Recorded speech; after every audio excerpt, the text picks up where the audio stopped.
There is so much to consider when you are trying to decide what you want to get for a pet. You want to make sure that it's a great fit for you and also a great fit for them. So today we're going to talk about some things you might want to consider when you're thinking about what kind of pet you want to get. So we're going to talk about the basics. First things first, let's talk about time commitment. How much time do you have daily or weekly to take care of an animal? Do you have a lot of time? Do you not have much time? These are things you want to think about before you decide what you want to get. Next, let's talk about lifespan. Do you want an animal that might only live a couple years, 5 or 10, or 20, 50 plus? Those are things that are good to know when you're trying to decide what pet to get. Alternatively, if you are interested in an animal that lives longer than the commitment that you can provide, you might want to consider adopting a pet that needs a good home. Adoption is always a great option, but then that way you are able to get an animal that you would like and also know that the time commitment is a little bit less. You can think more about that later. Let's talk more about other things. Allergies are pretty important to consider. Are you allergic to dander? Like cats make you allergic? Then you might not want to get something with fur. There are hypoallergenic options, but just some things to think about. Are you allergic to any kind of animals? Are you allergic to feathers? Are you allergic to vegetables or fruit? That is actually an allergy where if somebody slices or peels something in the same room as you, you might have an actual allergic reaction. And if you are one of those people, you probably don't want to get an animal that you need to prepare fresh salads and fruit for, because you want to make sure that you're giving them their needs as well. It's a good idea to make a budget. Think about how much you can afford to spend up front, but then also the ongoing cost. So some animals have a very large cost up front, but then their cost later is minimal. Some might have a very small cost up front, but then the cost gets higher and higher. Also consider that you will likely need to take them to the vet. So for example, you might need to do annual exams or more frequently if they have any issues that arise, if they have any illnesses. You want to make sure that you have the money in your income for that. So now that you have the basics of what you can do and accept, let's talk next about interaction with your pet.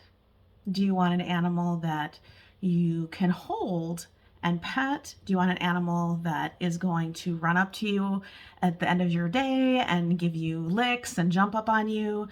Do you want an animal that might rub up against you? Or do you want one that you just look at? Or one that you just drop food in their home and that's all you do? They don't want to interact with you. What kind of interaction do you want? Think about that when you're trying to decide what pet you're going to get. Let's talk about the time of day. So are you a night person? Are you primarily a day person?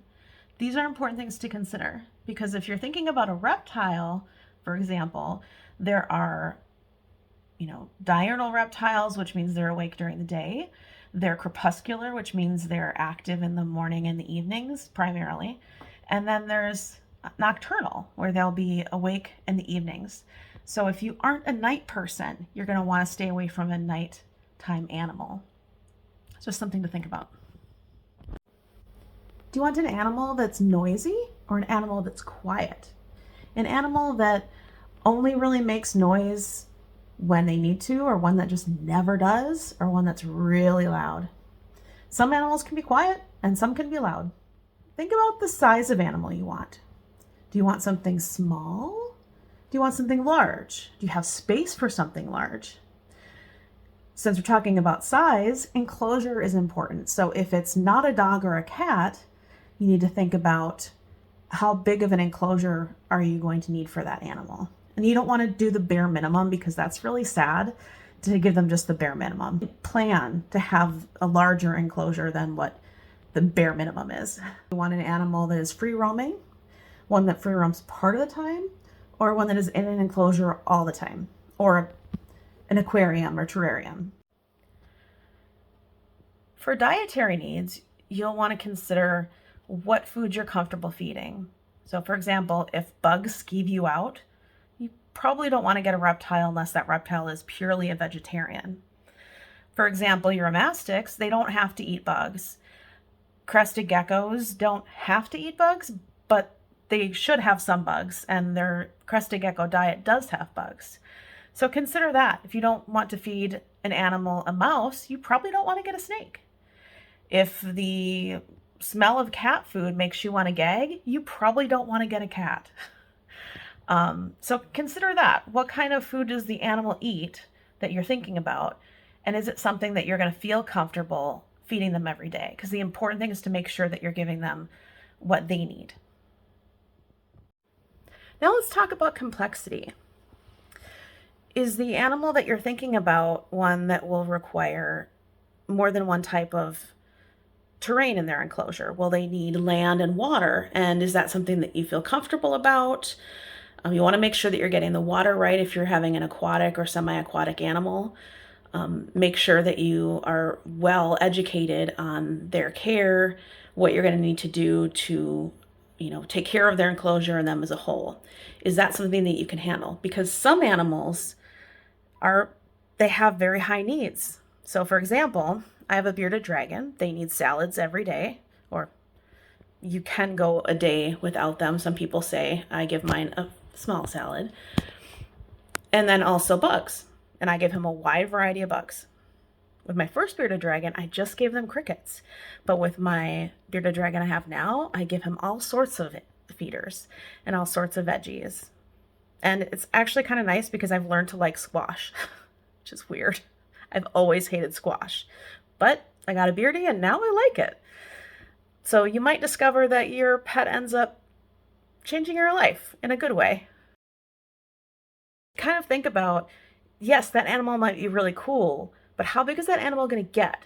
Can you house that animal in the right kind of enclosure? Can you give them the diet they need? These are all things to think about when you're doing your research. And these questions that I put out here are foods for thought, are just that. It's just to think about before you get the animal. Definitely do your research. It will be worth it in the long run, because the last thing you want is to get an animal that you think is fantastic and then discover it's really not a good fit for either of you.